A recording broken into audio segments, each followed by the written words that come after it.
Next வந்து பார்த்தீங்கன்னா 135 page number 135 exercise 7ல் பர்ச்சேஸ் ஆஃப் சூப்பர் ப்ராஃபிட் மெத்தடில் first purchase of super profit method பார்க்குறோம். ஓகேவா? From the following details calculate the value of goodwill at 2 year purchase of super profit. அதாவது பார்த்தீங்கன்னா goodwill கண்டுபிடிக்குது, year of பர்ச்சேஸுங்கிறது 2 கொடுத்துருக்காங்க. Total asset of the firm 5 lakh கொடுத்துருக்காங்க. The liability of the firm 2 lakh கொடுத்துருக்காங்க. Normal rate of return in the business 12.5%. Average profit of the firm 60,000. அதாவது வந்து பார்த்தீங்கன்னா நார்மல் ரேட் ஆஃப்ங்கிறது இந்த இண்டஸ்ட்ரி மேனுஃபேக்சரில் கொடுக்குறது பார்த்தீங்கன்னா 12.5% நார்மல் ரேட் ஆஃப் ரிட்டர்ன் கொடுத்துருக்காங்க. ஓகேவா? இப்போ நம்ம என்ன கண்டுபிடிக்குன்னு பார்த்தீங்கன்னா ஃபஸ்ட்டு ஆவரேஜ் ப்ராஃபிட், அதாவது பார்த்தீங்கன்னா நார்மல் ரேட் ஆஃப் ரிட்டர்ன் கண்டுபிடிக்கும். இந்த கணக்கில் ஃபஸ்ட்டு பார்த்தீங்கன்னா ஆவரேஜ் ப்ராஃபிட் கிடையாது. ஆவரேஜ் ப்ராஃபிட்டுங்கிறது அவங்களுக்கு கொடுத்துட்டாங்க, அவங்களே கொடுத்துருவாங்க. ஃபஸ்ட்டு பார்த்தீங்கன்னா நார்மல் ப்ராஃபிட் கண்டுபிடிக்கணும். Normal profit equal to capital employed into normal rate of return அது கண்டுபிடிக்கணும். அடுத்து வந்து பார்த்தீங்கன்னா சூப்பர் ப்ராஃபிட் கண்டுபிடிக்கணும். சூப்பர் ப்ராஃபிட்டுங்கிறது average profit minus normal profit. அடுத்தது குட்வில்லுங்கிறது super profit into number of year purchase. இப்போது கேபிட்டல் எம்ப்ளாய்டு கொடுக்கலன்னா, கேபிட்டல் எம்ப்ளாய்டு கொடுத்தா அப்படியே போட்ட வேண்டியதா. கேபிட்டல் எம்ப்ளாய்டு கொடுக்கலன்னா நம்ம என்ன பண்ணிக்கணும், இந்த ஃபார்முலா இந்த பேலன்ஸ் ஷீட் மாதிரி போட்டுக்கணும்.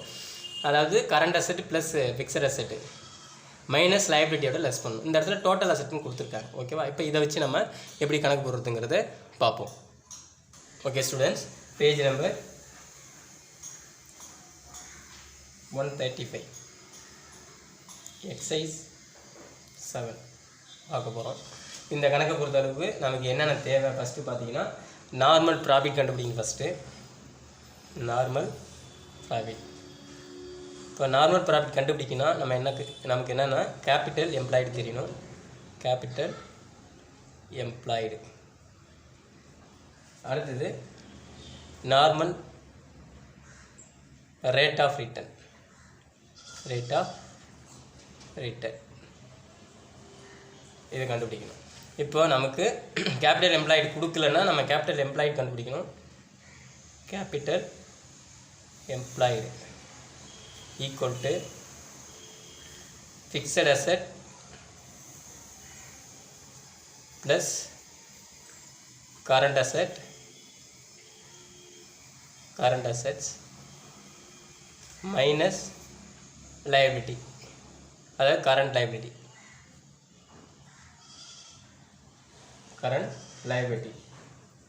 ஓகேவா? இப்போ கேபிட்டல் எம்ப்ளாய்டுக்கு தேவை. அடுத்து வந்து பார்த்திங்கன்னா சூப்பர் ப்ராஃபிட் கண்டுபிடிக்கணும். சூப்பர் ப்ராஃபிட்னா average profit minus normal profit.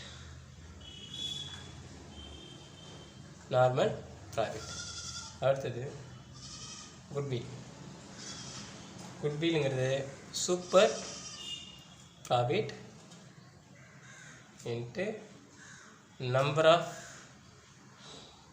Year purchase. இதுதான் ஃபார்ம். இதை வச்சு நம்ம கணக்கு போட போகிறோம். ஓகேவா? இந்த கணக்கில் பாருங்கள். First normal profit equal to capital employed வேணும் நமக்கு. அப்போது capital employed into normal rate of return. Answer இது ஃபார்முலா அப்ளை பண்ணியிருக்கேன். ஓகேவா? இப்போ கேபிட்டல் எம்ப்ளாய்டு நமக்கு கண்டுபிடிக்கணும். கேபிட்டல் எம்ப்ளாய்டுனா இங்கே என்னது, நான் என்ன சொன்னேன், fixed asset plus current asset சொன்னேன். இங்கே என்ன செஞ்சுருக்காங்க, டோட்டல் அசெட் கொடுத்துருக்காங்க. அப்போ டோட்டல் அசெட்டுங்கிறது எவ்வளோ கொடுத்துருக்காங்கன்னு பார்த்தீங்கன்னா 5 lakh கொடுத்துருக்காங்க. 5 lakh மைனஸ் லைபிலிட்டி எவ்வளோ கொடுத்துருக்காங்கன்னா 2 lakh கொடுத்துருக்காங்க. ஃபார்முலா இதுதான், fixed asset plus current asset minus liability. அப்போ மேலே நீங்கள் ஃபார்முலா அப்ளை பண்ணால் என்ன செய்யணும், அசெட் மைனஸ் லைபிலிட்டி. இங்கே என்னது, அசெட்ஸ் மைனஸ் லைபிலிட்டி. இங்கே டோட்டல் அசெட் கொடுத்துருக்காங்க. ஓகேவா? போட்டுங்க. இப்போ நமக்கு 3 lakh கண்டுபிடிச்சு. இது என்னது, கேபிட்டல் எம்ப்ளாய்டு. இப்போ நார்மல் ரேட் ஆஃப் ரிட்டர்ன் கண்டுபிடிக்கணும், நார்மல் ப்ராஃபிட் கண்டுபிடிக்கணும், நார்மல் ப்ராஃபிட்டு கண்டுபிடிக்கணும். இப்போ நார்மல் ப்ராஃபிட் வேணும்னா என்னது, கேபிட்டல் எம்ப்ளாய்டு வேணும். கேபிட்டல் எம்ப்ளாய்டு நம்ம கண்டுபிடிச்சிட்டோம் 3 lakh into normal rate of return எவ்வளோது 12.5%.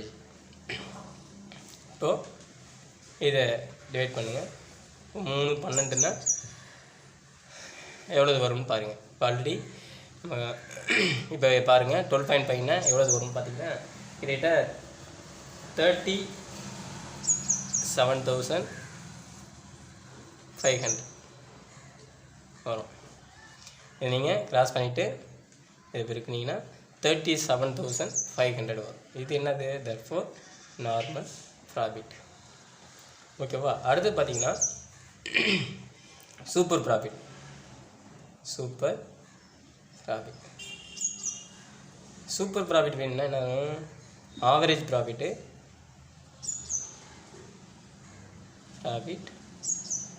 Minus normal profit.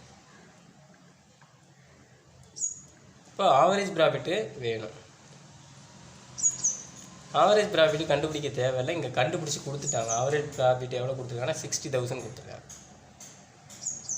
அப்போ நம்ம சூப்பர் ப்ராஃபிட் கண்டுபிடிக்கலாம். ஆவரேஜ் ப்ராஃபிட்டு 60,000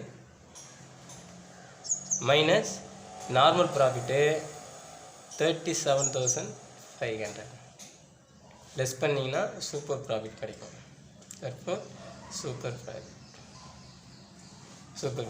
அப்போ எவ்வளோ வரும், இதில் லெஸ் பண்ணிங்கன்னா 30 பார்த்தீங்கன்னா 22,500 வரும். அடுத்து பார்த்தீங்கன்னா குட்வில் கண்டுபிடிக்கணும். என்ன கண்டுபிடிக்கணும், குட்வில் கண்டுபிடிக்கணும். அடுத்தது குட்வில். அப்போ குட்வில் தேவைன்னா super profit into number of year purchase. ஷார்ட்டாக எழுதிருங்க, நம்பர் ஆஃப் இயர்ஸ் பர்ச்சேஸ். இப்போ 22,500 நம்பர் ஆஃப் இயர் பர்ச்சேஸுங்கிறது என்ன கொடுத்துருக்காங்க, 2 கொடுத்துருக்காங்க. இப்போ இன்ட்டு 2 இப்போ எவ்வளோது 20 45,000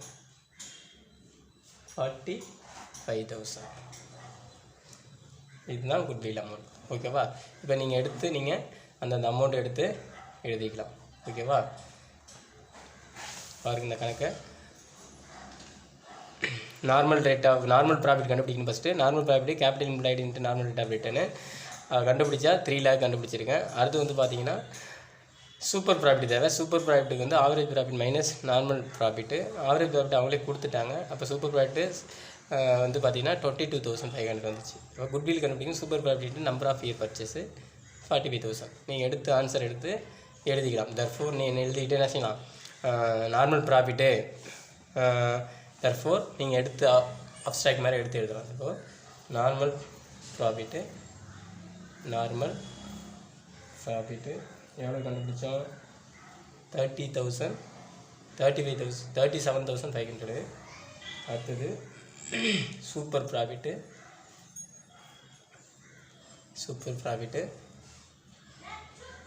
22,500. அடுத்தது கண்டுபிடிச்சது குட்வில்